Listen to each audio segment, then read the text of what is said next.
Hey, what's going on, everybody? This is Zach from Nintendo Dads. So I have been waiting to hear. I'm recording this in my car, by the way. So there's my car. There's my car seat. You know, Nintendo Dads, right? And Nintendo Dads on Twitter. Anyways, so today I want to do a review of this thing, which is the Pokemon Go Plus. That's what it's called. And as you'll see, I've got this thing on the strap, which I will talk to you about that in a second. But I've had this thing for about a week and a half now, and I think that's about long enough to really give my impressions about it. So first off, let's talk about the functionality a little bit. So this is essentially all it is a Bluetooth receiver that has a button on it, right? And the little button flashes different lights. There are essentially three. How many different things can you do with it? Two things. Either you can, if it flashes blue, then you will, that means that you're near a Pokestop. So you push the button. Of course, this is for use with Pokemon Go on iOS or Android, paired with Bluetooth. So basically how it works initially, let me rewind. How it works initially is you pair it with your phone initially just in the settings, and once you do it the first time, then it will actually have a little Pokemon Go Plus icon on there, and it's very easy to connect your phone to the Pokemon Go Plus in order to get this to work. It's, again, very straightforward, very easy. You just tap on the thing and then it says it's looking for a connection. You push the button on this and it connects. Boom, super easy. So if you're near a Pokestop, it flashes blue, you push the button, and if you stayed within the range of the Pokestop between the time that it flashed and the time you push the button, which is most of the time, then it will flash rainbow, and that means you got items. It also gives you a notification on your phone, which for me, I also have a Pebble Time, which I've got my, here, I'll see if I can do it here. Got my Zelda thing there. Anyway, so that means I actually get a notification on my wrist. So it's a nice little combination there. So it'll say, oh, you got 3 items, or you got, or it might, if it flashes red, that means one of two things. It means you can't get any more items because you have too many items. And so then you'd have to go into the app and throw away a bunch of your potions or something. Or it means that you are out of range of the Pokestop. So maybe you were, in your car or something, or on the bus, and you actually drove away, too far away by the time that you hit the button, and so you didn't get it. Similar to how, you might be in the app, and you spin the thing for Pokemon Go to get the Pokestop, and then it just doesn't give you the items because suddenly you're too far away, right? Same idea. So that is the Pokestops. If it flashes green, however, that means that there is a Pokemon nearby. Now, Pokemon, this is where it gets interesting, because you push the button and then it'll actually simulate the little wiggle, right? How it wiggles 3 times before it tells you if you caught it. This way, what it does is, oh wow, as the sun comes in, I'm getting shadows and stuff. That's okay. Basically what happens is you have the wiggle, the 3 white flashes of light. I'm going to move this. I don't know. See, I'm actually on a roof. Did you know that? Check that out. There's my cool things there out the roof. Anyway, you get 3 white flashes, and it will if you get the full 3 white flashes, that means the ball has wiggled 3 times, and then you'll get the rainbows that say you caught the Pokemon, and it doesn't actually tell you in the notification what you caught. You have to go into the app, into your journal, and it will give you a full listing of everything that's happened. Otherwise, what can happen, and what I find, I'm level 20, and so, it seems that the higher level you are, the more likely Pokemon are to run away from you, and there's an increased chance that your Pokemon's going to get out of a Pokeball. Which is smart. I mean, you really want to have as many Pokemon, or you want the early leveling experience to be a really positive one where you're catching a lot of Pokemon. But later on, I'm at level 20 now, and a lot of them get away. So, and you only get one shot. It only uses Pokeballs. It doesn't use Great Balls or Ultra Balls.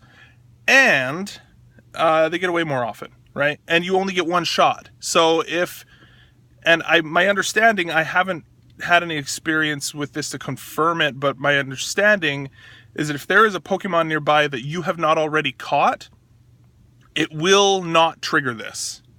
So that's important to note too. So don't be expecting to all of a sudden open it and thinking, whoa, hey, cool, I just randomly caught a Dragonite. That's not going to happen. It will only catch duplicates. So, my experience has been that my catch rate ranges from like 50, I would say it's around between 25 and 50% of the time. I can go a long time where I push the thing over and over and over again in order to try and catch Pokemon, and it doesn't, like, I just ran away, and it's not a fun experience. The last thing I'll say about the additional functionality that it gives is that it actually, oh, there's gonna be a guy pulling in here. Hey, what's up, dude? This is what happens when I record videos in my car. The last thing is that it also, that's really distracting. It actually allows you to keep the app running in the background, which means if you're doing any walking, if you're doing any stuff like that, it will track your egg distance or candy distance while you are playing or while it's closed, which is awesome. That's probably one of the best features. It still has the sort of soft lock on distance if you're going too fast, right? So if you're on the bus or something like that, it's not going to supercharge your distance or anything like that. You still have those limits there. But if you're on a walk or something like that, then it does track your distance. And so I did notice that I actually started hatching more eggs more often because I was launching it before my walk, but I didn't really want to play it the whole time I was on my walk, but having this thing there, at least it was in my pocket doing the distance. So that's another nice feature. So who is this for? Who would I recommend this for? I recommend this for somebody who I think is going to be walking around a lot, especially in places where you are going to run into Pokestops, Pokemon, stuff like that, and you really are not keen on playing the game all the time when you're doing it, but you still want to collect all of those. Absolutely, this is for you. What I've found, it does come with a clip, and it comes with this. Now, you'll notice that I have this set as short as it will go. And what I have found personally, because I don't want to wear it on my wrist, right? I don't want to do all that. What I have found, the best way for me to use it is to wear it like this. Right? So it's just through these fingers. I have also had it so it's strapped around my hand. But especially on the bus or, walking across campus, it flashes, push the button, and it's done. Right? And that's all you've got to do. If you feel it, but it doesn't look, it kind of looks stupid, but nobody's looking right at your hand. You kind of, it is what it is. It's for being used. And then otherwise I put it in my pocket. That is the way that I have found that I enjoy it the most, and the way that I feel the least ridiculous when I wear it. I did try wearing it around my wrist, and I didn't like it. There's also something about, there's a lot of, see, if you look at it, it's not super smooth. Like, there's a lot of little edges and things like here that can rub. Not, like, they're all fairly smooth, but I don't know. Maybe your preference is different than mine. I don't know. The final thing, so who is it not for? It's not for somebody, it's honestly for more of a casual user, frankly. No, I shouldn't say that. It's for a casual user for sure, but I think that somebody who's interested in it but doesn't want to be in the app all day. If that makes sense. Whereas if you're really in the app all day, then you probably aren't going to need it. What else? Oh, one last thing that I want to talk about is Pokeballs. Like I said before, it only uses Pokeballs, not Great Balls or Ultra Balls. There have been several times where I haven't been around a Pokestop for a while and I've been catching a lot of Pokemon, and it will still flash green if you have no Pokeballs. If you have no Pokeballs but you have Great Balls and Ultra Balls, when you push the green flashing thing, it will just immediately flash red and give you a notification saying you're out of Pokeballs. So that is really annoying. like basically you just have to go and turn it off. So luckily, you know, I go to work, or I'm a student on campus, and there are a million Pokestops on campus, so I can hit the button. You know, I'm stocking up on Pokeballs all day. The other thing that I do not endorse Pokemon in driving. However, having said that, if I'm sitting here driving like this and the thing flashes, boop, done, this may be an effective way of safely doing that. So while I was driving here, I set it up before I left, and I just was driving, hit the button whenever it flashed, and I probably passed 4 or 5 Pokestops on the way here, and there were probably 8 or 9 Pokemon as well. So it was flashing fairly consistently, especially as I got closer to the university.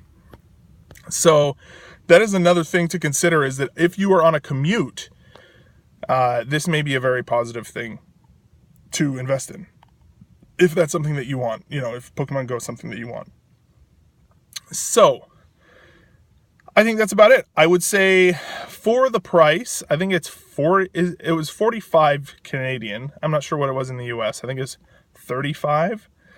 It's still really expensive, but I think that for people, I don't know, I'm a little bit underwhelmed by it, but also on days like today where I use it during my drive into work, it's a lot better. So anyways, here comes the sun, doot and doo-doo, I'm out. Thanks for listening. Head over to Nintendo Dads on Twitter and YouTube. You know, give us a huge favor and give us a like and a subscribe, and hit us, you know, leave us a comment in the thing below here. Is this something you're interested? Have you bought it? Have you tried it? Have you totally fallen off the Pokemon bandwagon?